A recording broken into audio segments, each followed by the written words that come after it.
Suara angin gawa pangestu menyang manah kang tansah syukur. Gunung, alas lan samudra dados seksi ing jaman lawas.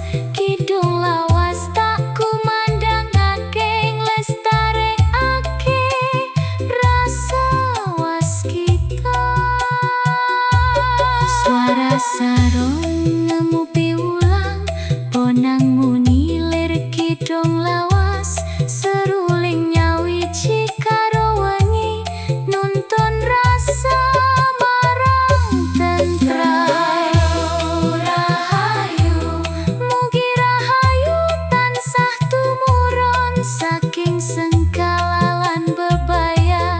Mugi adoh saka bilahi. Rahayu, rahayu, mugi tentreming jiwa raga kados banyu bening mili ngresiki ati lan pikiran.